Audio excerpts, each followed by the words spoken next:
Hello my bunnies, welcome back. It has been a while. So today we are making some pumpkin spice mocha bunnies. So what these are basically a hot chocolate bomb, but they are pumpkin spice flavor and they are a mocha, so they contain coffee as well. So if you love your coffee and you're really excited for fall and you like rabbits, this is the perfect recipe. So let's get started. So first you want to place 400 grams of any kind of white chocolate that you like in a microwave safe bowl and microwave it for 3 minutes, stirring at each 30-second interval. And so the reason why we're stirring it at each interval is because white chocolate in particular, all chocolate can burn, but white chocolate is most sensitive to burning. So when you continuously stir it, or when you stir it at intervals, it will help prevent it from burning. In a small bowl, combine 3 teaspoons of cinnamon, 3/4 teaspoon nutmeg, 3/4 teaspoon of ginger, and a rounded 1/4 teaspoon of ground cloves. And this will create some homemade pumpkin pie spice. Then you want to add 1/2 teaspoon of that pumpkin pie spice to the white chocolate and mix well. And so we're going to be adding pumpkin pie spice into our bunny's filling, but I feel like we want to add an extra touch and like elevate the chocolate shell a little bit and make it a little bit more festive, which is why we're adding this spice to the bunnies. If you don't want to add pumpkin pie spice, if you feel like that's going to be too much pumpkin spice, you can just add like a little sprinkling of cinnamon. That would be really good too. Next, you want to coat the insides of a bunny mold with the white chocolate. And so this mold has been so popular on Instagram, I had to get it. It's the same mold that I used for my caramel bunny marshmallows, which I'll link here for you. I'll also link the mold down there if you want to pick it up. But we're basically just coating the insides of the mold in that chocolate. So when you're doing this, you want to make sure that you don't leave any kind of bare space on the edges, because the thicker the chocolate or the more even the coating, the stronger that the shell is going to be.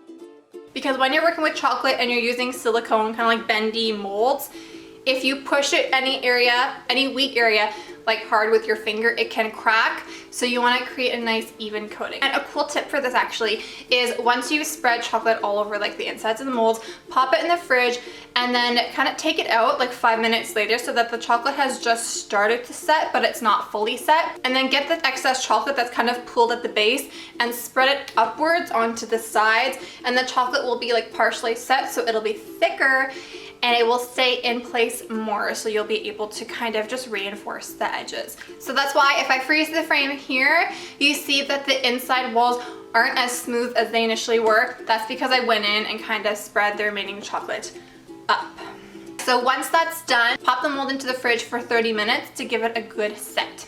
Then we're going to make the filling. So in a separate bowl, take 3/4 cup of pure pumpkin puree, not pumpkin pie filling, just the pure pumpkin that you can get in a can. 1.5 teaspoons of that pumpkin pie spice that we made previously. 3 tablespoons of granulated sugar. 1.5 teaspoons of vanilla extract, and 6 tablespoons of instant coffee powder. So I'm using the Starbucks Via instant coffee powder, not sponsored, although that would be so cool. The reason why is because I always use this for baking. It's really handy because it comes in these little sachets. But I mean, when you're using 6 of them, it's a little cumbersome emptying them all into the bowl. Oh my god, like first world problems. But again, you can use any that you like, and the reason why I'm using 6 of them is just because we're making 6 bunnies. If you want stronger coffee, you can use more. If you want it to be weaker, you can use less. Or if you don't want to use coffee at all, like you can just make pumpkin spice hot chocolate this way. Or apparently I'm like filled with options in this video. If you really love your espresso in the morning, just omit the coffee here, and then when you're serving them, add a shot of espresso along with the milk that we'll be adding later on. So then we're going to divide that mixture between the bunnies, and if you are thinking that using a piping bag would have been cleaner and easier and quicker to put them into the bunnies, you are right, and I thought the exact same thing when I was filming them. Then you want to pour the remaining white chocolate on top to seal the pumpkin mixture into the bunnies. Then pop the mold back into the fridge. I did it overnight, but I think about like an hour should be more than enough time. And then simply unmold them, admire your adorable bunny work, and pop one into your mug and top with some hot milk. So you're gonna need the milk to be hot because that is what will melt the chocolate and mix everything together wonderfully. These are chunky bunnies. My favorite term, a chunky bunny.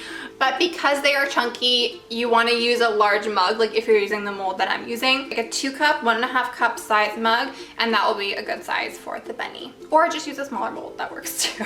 And after you make these, you want to make sure that you store them in the fridge. That's because of the pumpkin. It's going to mold if you keep it at room temperature, and I don't want that to happen to you. That would be horrific. So yeah, just keep the bunnies on a plate.